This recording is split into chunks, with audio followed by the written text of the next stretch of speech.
Here we go. Okay, well, hello everybody. This is a recording of a conversation, a mini broadcast. Our topic today is on cults. My name is Paul Carley. I'm a board member of Dialogue Ireland, and I'm joined today by other board members to record a conversation which is not intended to be an exhaustive teaching on cultism, but it's to spark a conversation.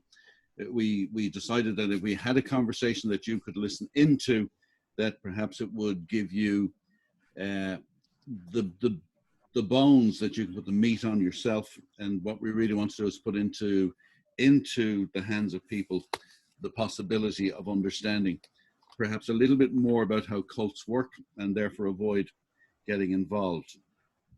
So let me introduce our panel to us today. First of all, down on the right-hand side of your screen, you'll see Svetlana Krilova, who's currently based in Belfast. Svetlana has a master's in psychology and has worked on a European level in the area of cultism and sectarianism, and so we welcome Svetlana today.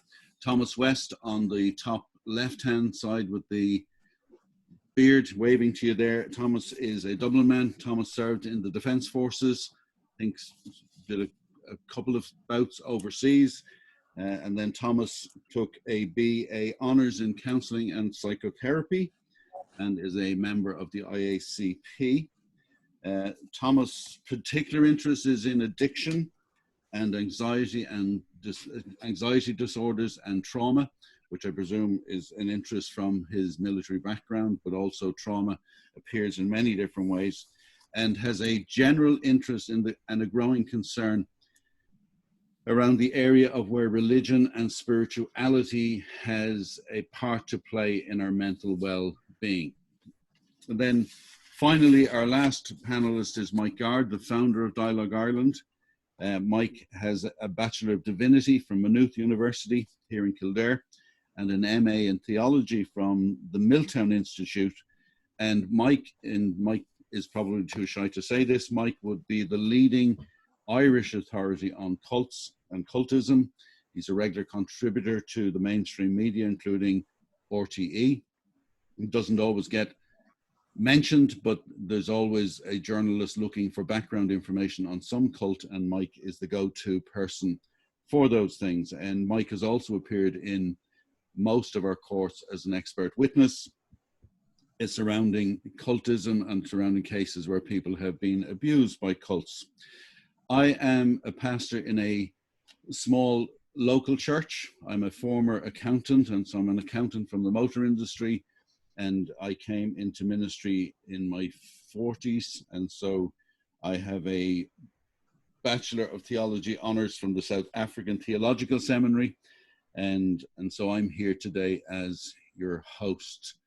I'm the least expert on psychotherapy and psychology, and so I'm here to answer the questions. So that's our panel today. We're going to look at 4 questions, and the last question covers really what does Dialogue Ireland do, and so we will cover that in the questions rather than tell you now. And so you may be wondering why this broadcast, why are there 4 people taking time out to record a conversation and to put it up on social media? And the idea stemmed from a conversation we had at a board meeting, because as people went into isolation, as people went into lockdown, we had noticed not a proliferation, but certainly an increase of online self-help groups, whether that is yoga groups, religious groups, church groups. And I am a church leader, and so I believe that all churches should be open to questioning. And so all the different groups that appear on social media, they are feeding on a very simple premise. And the simple premise is this: people have needs. And so we had this conversation and we said, how can we help people not to not join these groups, not get involved in these groups, because we're really, Dialogue Ireland are not anti anything. we're not an anti-group.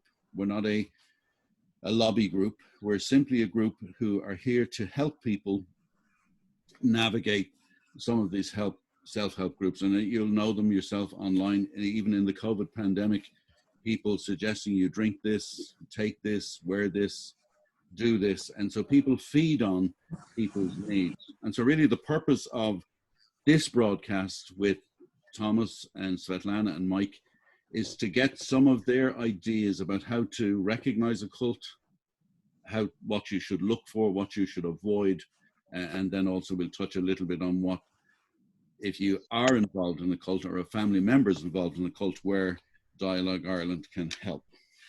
So we're going to begin. We're going to pose the first question, and I'm going to go to Tomas first. And so Tomas can get his thinking hat on, get ready, and then we'll go to Svetlana, and then we'll go to Mike, and then we'll go on to our next question. Now, I'm going to, if you hear me cough, I will be coughing into my elbow, but if we need to keep the time, so we need your precise answers. And so to make sure that all the panelists get to share, we will keep a little bit of a clock on what you're saying.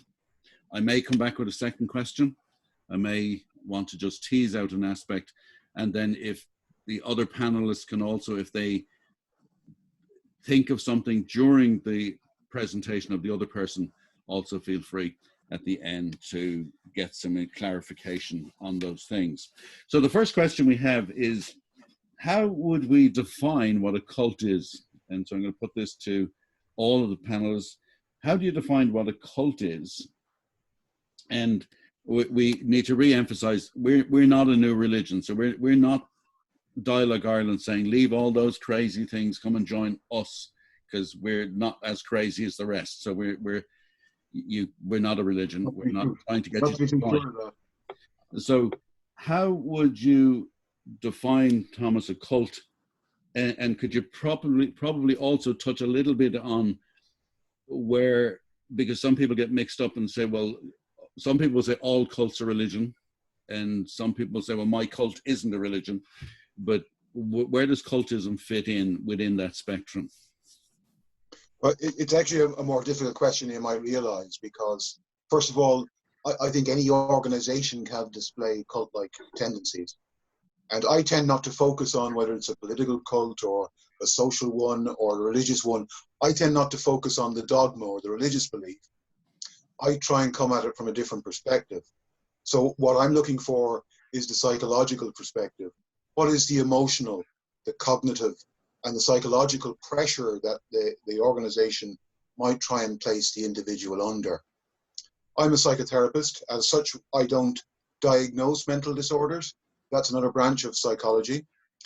But what happens to me in the clinic is that very often people come into me who have been in a relationship with an abusive person, who probably tends to display psychopathic or sociopathic tendencies, which is about trying to place that person under control. Sociopaths like to, they're in it for what they can get themselves, so the relationship is very one-sided, and they generally want something from their victim. And that will be usually something like power, control, it could be very well be money, or sex. And so they're very often the cases that a psychopath will try and put the individual under. They won't have any empathy. They won't have any real concern for the needs of that person. Now, I think that cults are very similar.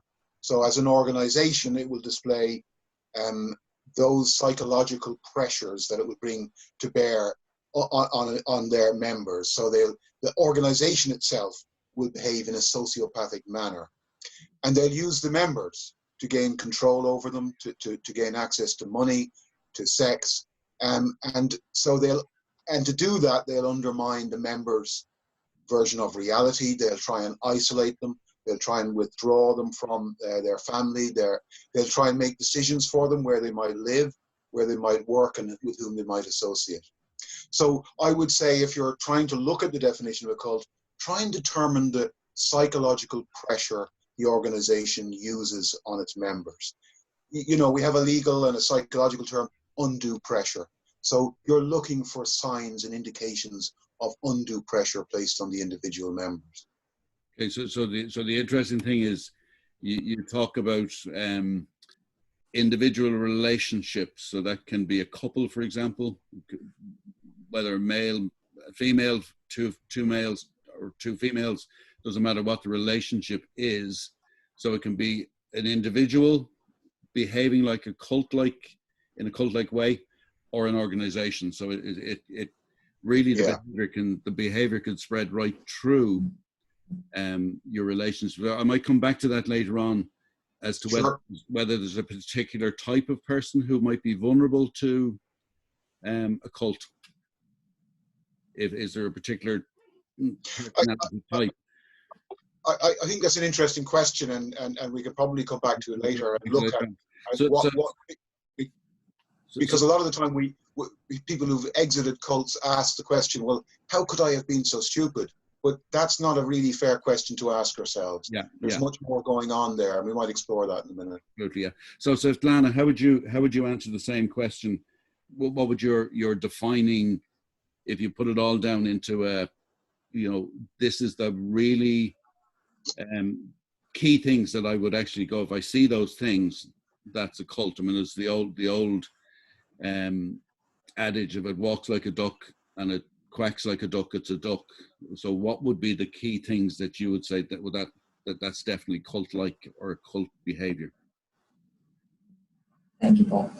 I agree with Thomas, and I look at this cult issues from a psychological perspective, and I like this metaphor with the radiation. Like we have radiation almost everywhere, but we have different levels of radiation. And the same thing with the cultic characteristics. Like we can find it in many different organization groups. And that's the question, not about putting labels on some weird groups or organizations, but just to see these characteristics and pay attention. It's like manipulation, control, and all these things that Thomas already mentioned. Now, go ahead, Jan. When we talk about the cults, we think more about the specific characteristics. Not about the groups, because even in my work and other special works, people more recognize this when we talk about when we use the word cult, they know what we're talking about. But when we use a new religious movement or a spiritual abuse or something, they're not really understand what we're talking about. And that's why when we use so much the word cult and cultics, even if for some organizations or people it could sound abusive. So Mike, coming to you then, how would you answer that question and define a cult? Bearing in mind that what Svetlana and Tomas have said, it's probably more prevalent.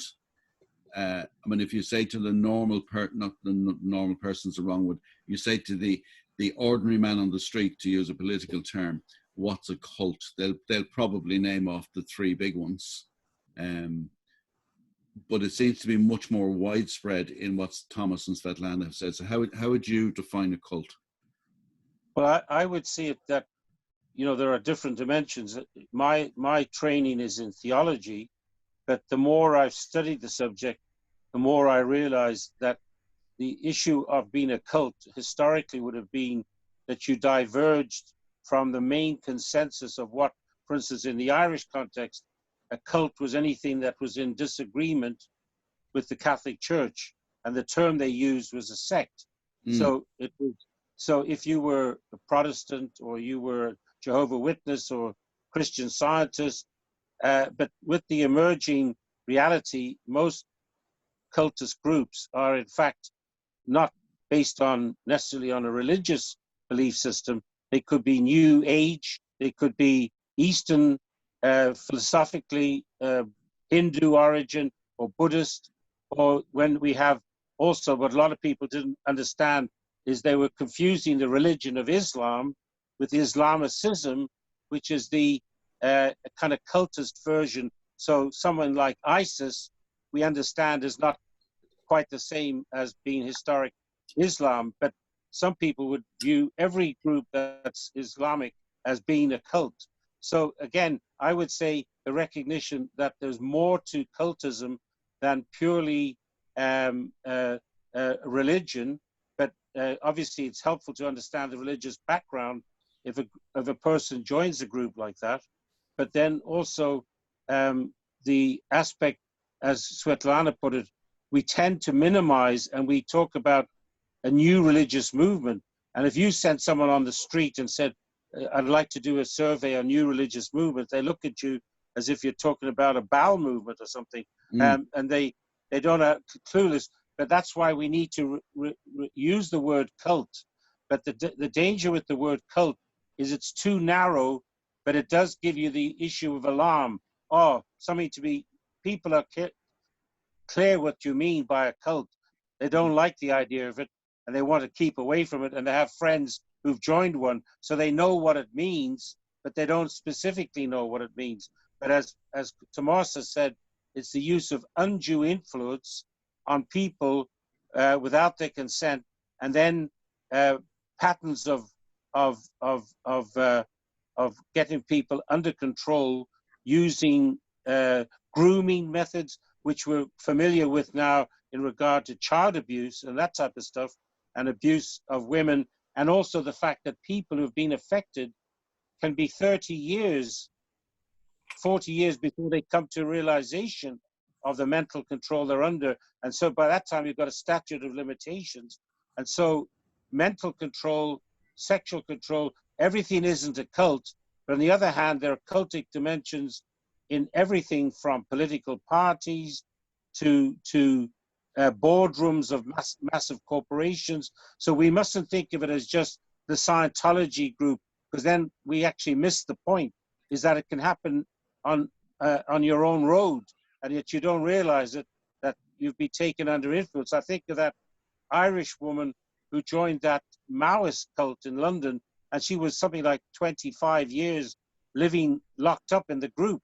But it's not so much that you're locked up physically, it's that you actually allow yourself to be mentally locked up, and you don't actually have the keys to get out. I was listening earlier on to another broadcast Zoom conversation, and one of the points the presenter was making, and we don't want to get into specific groups, but one of the groups you mentioned was Scientology, where the ethos is, if it's speaking badly about the group, don't listen. Okay, so almost the better the presentation against the position, the more don't listen to those people will corrupt you from the truth. Yeah. So there is that element, and I mean we get that in in small, even Christian church groups, where one group will say, well, we hold the truth, so don't listen to the other people, they'll dilute the truth, which of course is back to your opening thing, where anybody who splinters off is a sect, and so anybody who, so there is that splintering away. So there's those specific things, like Tomas has mentioned, isolation. So moving on to our next question, then, if I'm somebody who, and Tomas has mentioned in my introduction to Tomas, we mentioned that he has a specific interest in spirituality, for example, and for no matter which theological position we come from, there's an agreement that there's some sort of a spirituality to the human existence. In fact, the HSE in their well-being book will actually mention the importance of spirituality. They obviously don't define what spirituality is, but I think there is everybody knows there's an aspect to us. So therefore, we're all looking for something. So on the basis that we're all looking for something, Tomas, what are the sort of things that somebody could do to research a group that they're approached to or attracted to. So if I see an ad on Facebook, for example, and it's, you know, the such and such, whatever name you give it, and it sounds like, yeah, that's really what I need. I need to have a deeper understanding of who I am. How would you go researching that group? It's an important question, because we've also got to remember that very often when we're coming to consider joining a group or a new religious or even a new political grouping or whatever, we're probably going to be exiting some sort of a crisis. We're wondering, we're trying to figure something out. During the COVID thing, people were isolated at home, and the world didn't seem such a safe place as it had three or 4 months previously. So we're going to be already setting the scene for our own desire to actually find an answer. And I think the important one to adopt is, I think a person should adopt a disbelieving attitude, first of all. So that sounds a little bit harsh, but think of it like this: you're buying a product, you know, so the product will be presented to you, it will look lovely, there'll be a lot of marketing around it, and that's what the organization will be telling you. They're going to present it in the best possible light. But you wouldn't buy a product just based on the marketing, or at least you shouldn't. The real thing you need to do is to do some research and find out, well, number one, do I really need this product? Is it suited for me?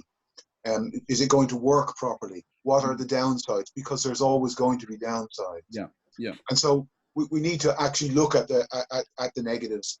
And Google is your friend for that. So put the organization in, look for critiques of it. Use organizations, and there's a few of them like Dialogue Ireland. Look for ex-members, and not just one, because there can be disgruntled people, but look for a number of ex-members and see what they say about the organization. That's going to give you a more holistic picture of what's going on. And I don't think you should need worry if you feel a little bit guilty about doing that. You know, you need to take the time out. Certainly don't get rushed into making any decisions. And don't let any of the people who are approaching you to join the group press you into making a decision on their time. Try and set yourself a little bit apart, to make some thought process on that, and to remain kind of courageous, even though you might be under quite a considerable amount of pressure to find answers to your own particular problem. I suppose a disbelieving position is very hard to adopt if you're broken. I think that's really important. I mean, my own name is Tomas, so doubting Thomas is a good way to approach this. I think, without being cynical, but I think you need to actually see, you mentioned earlier on, you know, if it walks like a duck and it quacks like a duck, it's probably a duck. So you need to actually see what's going on and have some understanding. Don't rush into something. Do some research.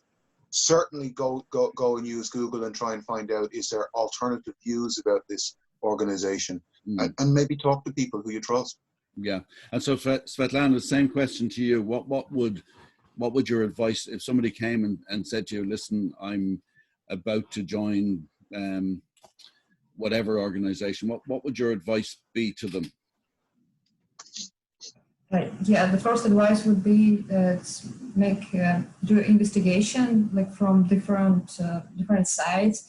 And some people could think, okay, if I investigate what ex-members think about this organization, there will be only negative information, because okay, they left, that's why they don't like it. It's obviously.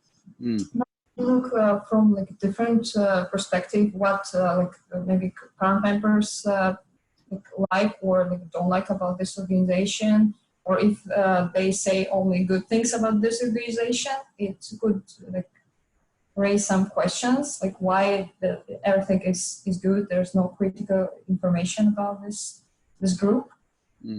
Also, the second thing, I believe, developing critical thinking, it's very important, because it's understandable that when, as Thomas mentioned, when the person is in crisis or like something happening in life, it's hard to keep this critical thinking, because the person could jump into any solution if the person or group tells, oh, I know the answer, like come to me and we will give you everything you need.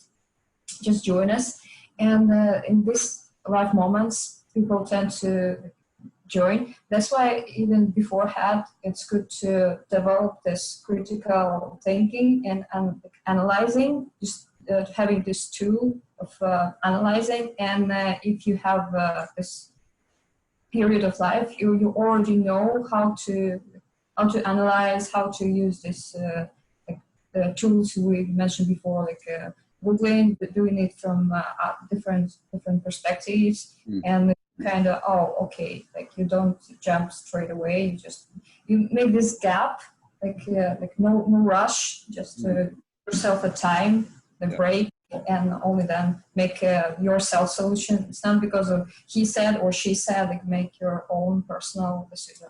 Yeah, I mean, one of the things that I've noticed with, in a couple of cases where I've not helped people, but been involved with people who've gone down that route, is they divulge far too much information too soon. And so they have a tendency to give away too much information about themselves. And I think probably there's a skill in actually, how would I normally get into a relationship with somebody? I wouldn't meet somebody on the street and say, well, I'm Paul Carley, here's my bank account number, here's my problem.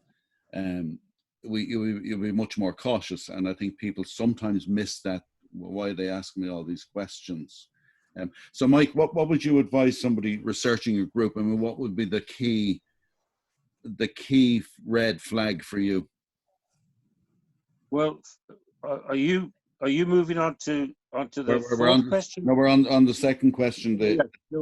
I'll address that more. I'll deal with this point first. I think that the fundamental issue that's at the heart of this COVID-19 reality is death. Everybody we all put off death. We all push it in the back of our mind. But now that we've been inside, locked up, as it were, we have to look at death. Sometimes we have to look at it immediately because someone in our own family has died from this stuff that can suddenly flare up, and then the next thing, someone's dead. So the experience of dealing with death and dying, which we normally kind of put off, and we say, oh, well, I'll look at that when I'm 65, or I'll look at that at 70. Here it's now suddenly pushed into our face on a daily basis, and then we've got figures of death from the whole world that are coming in on us. So cults then provide quick solutions to death, and also quick ways to not have to deal with it, because the cult then provides you with the thinking processes. They do the thinking for you, and then it removes the emotional tanglement that you have, and that doesn't really in the long term work, because unfortunately we do need places of help, and that's where we help people to process that. But I'll come back to that in the last question. But certainly I think there's a real need, and some people have been saying on Facebook, oh, I'm really reconsidering faith. And that's why, we need to be very alert to our experiences and to be questioning and not allow ourselves to be taken over. Just to make one point, though, Svetlana is from Latvia. She's a Russian speaker. And one thing that Dialogue Ireland is trying to do is she's been helping us in working with people from Eastern Europe, mainly Russian speakers, but it does mean that they should also know that Dialogue Ireland, even though we might not speak Polish, that we do understand that the issues that they're dealing with, and Svetlana especially has that focus. So if anybody is from any of those Eastern European countries, especially, that to contact us, so we would love to put you in touch with her. Yeah, it's an interesting point you make there about death, because I've had two conversations with pastors over the years, and one of them was after the 9/11 in New York. there was that great catastrophe, and then people expected the churches to be filled, and they were, but people didn't stay. Okay, so they move back to faith, but then when the crisis finishes, they move away from faith. You know, it's a bit like my dad, who was in the army as well. He used to always say that there's no atheists in a foxhole. That when the shells start coming across, everybody prays. So there is that aspect of the crisis. Bishop Grib in Latvia said that when they were under communist oppression, they were made meet outside in the cold. It'd be -17, and you could have 3,000 or 4,000 people on Sunday evening. The communists leave, and they got a nice building, and you're lucky if you get 200 people out on Sunday evening. So there is that shift to faith and away from faith. The warning signs, I suppose, really is when you join something that doesn't have that ability for you to easily separate from them. That's probably, to me, what would be the most cult-like warning sign, is that people who leave are shunned. People who leave are suddenly go from being your friend to being your enemy.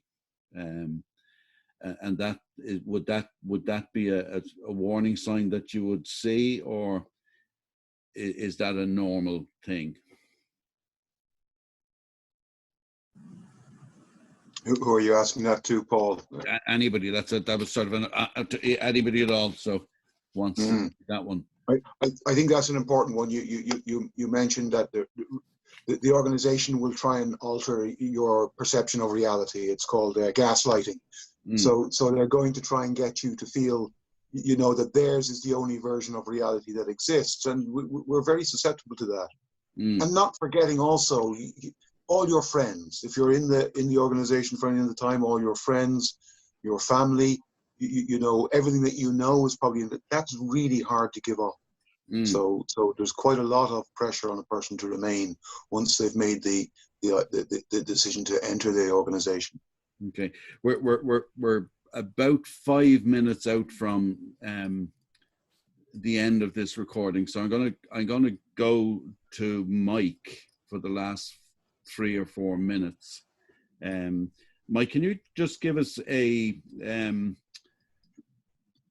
quick synopsis of what it is that Dialogue Ireland brings to the party?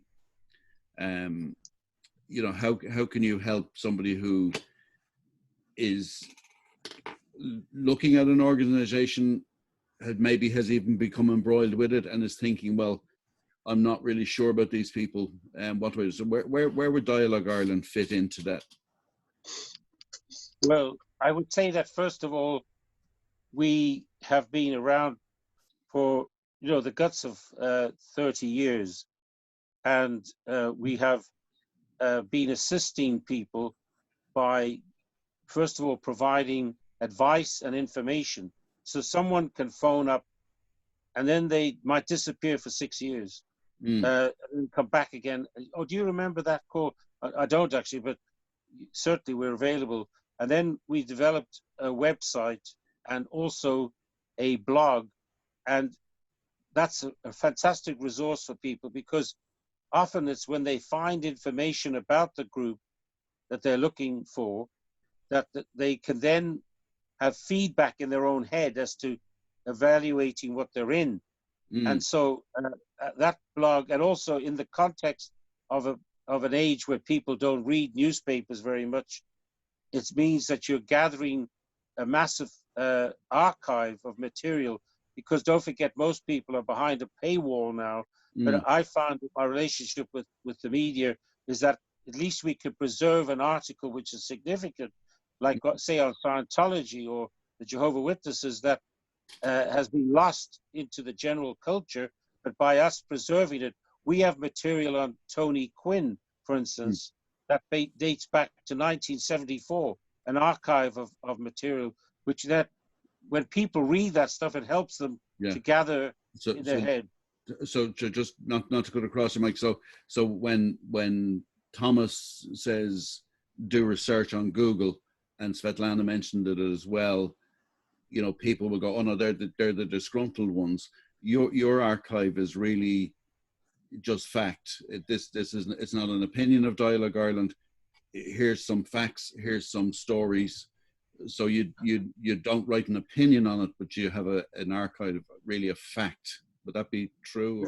We have articles on, we have videos, we have you know, for instance, on specific groups, and we've also created a site on a particular group. Let's say, we won't mention a name, and immediately we get a threat of legal nature to take everything down. So we've had success in helping people from the United States, from South Africa, from, you know, from around the world, who get in touch with us because, oh, they finally found the information they're looking for. And we're about the only, it's some very good sites in the United States, but in Europe, we're about the only site that's actually providing this service that people can read. And it's in English, which is the main language for this issue.